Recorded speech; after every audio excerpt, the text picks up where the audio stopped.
Jacare Souza appeared to break his right arm at UFC 262, and while we couldn't exactly see it, we could certainly hear when it happened. Welcome back, everybody. I'm Dr. Brian Sutterer, and this is your #1 source for learning about the unique medical side of the world of sports. Let's just get right to what happened here. You guys know what to do if you enjoy these videos and want to help support the channel. So here we can see Souza in this arm bar, and we're looking, of course, at his right arm that was injured, and we can see it here. And the one thing I want you to focus on visually is what we can see happen with the muscles and sort of where the humerus or the arm bone comes up to the shoulder whenever it breaks. So if I just go slowly through this right there, you can kind of see how there's that little shift right when we hear that audible snap of when the arm broke. Let's listen to it here.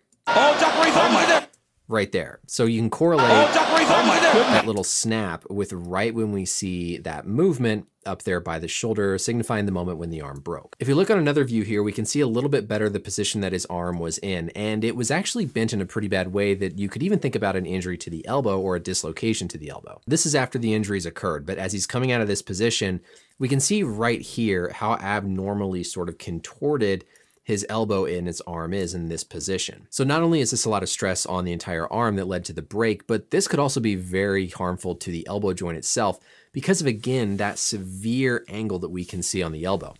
This is going to be a lot of what we call valgus stress on the elbow, where there's a lot of stress being applied to these inner ligaments. And so if we hadn't heard the audible snap, I would have honestly thought more of an elbow dislocation or an elbow injury, just based purely on this position that we can see Souza's arm in as he kind of releases out of this position. Now here's the medical team is looking at him. We can see this obvious deformity in his upper arm that to me makes me think that this was the humerus that was injured. As we go down the back of his arm, you can see the change in that contour of the skin, signifying the injury to the underlying bone. I will say again though, just seeing this abnormality could signify an elbow dislocation. And so if we hadn't heard that loud snap, I again still would have been thinking about the elbow. It's certainly possible he also could have injured his elbow, even though we heard the injury of the break. If we look at our biodigital anatomy tool, when we talk about the upper arm bone, that is the humerus. The two bones that we have down in the forearm are going to be the ulna and the radius. So the torque that we saw on the arm and the movement we could see up at the shoulder makes me think about, as we heard Joe Rogan say,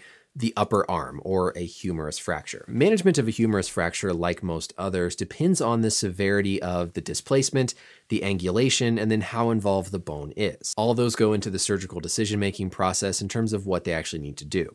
The goal there at the fight is to, #1, stabilize it. So put some sort of a splint or a cast around it to prevent things from becoming more injured, make sure the nerves and blood vessels appear intact, and then get him to the hospital for urgent management. I will say the big thing that we have to think about, particularly with a humerus fracture that's unique to the humerus, is possible injury to the nerve known as the radial nerve. The radial nerve comes out by our shoulder and basically wraps right around the backside of the humerus, following this location called the spiral groove. You can see how that nerve sits right up against the surface of that bone. And so a break to the humerus can injure that nerve as well. Comedian Tom Segura, who had his basketball injury, still talks about having damage to that radial nerve because of his humerus fracture. At this point, that nerve is doing a lot for the muscles down in the forearm and lifting up the wrist. So those are things that we have to think about long-term beyond just the healing of the bone. So he's here in the arm bar, the elbow is being torqued, the humerus is being stressed, and then boom, right there is when we can hear that break and when we can see that change go all the way up into the shoulder,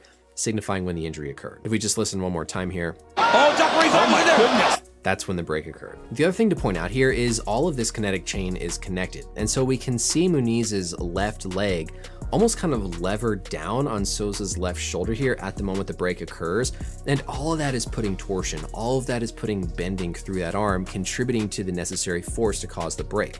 So they happen close in succession with one another, but there's no doubt that that downward motion from Muniz's leg is also contributing to the necessary force to break the arm.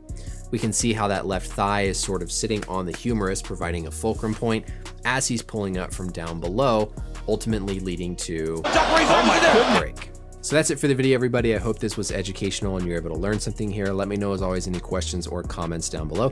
And until next time, we'll see you later.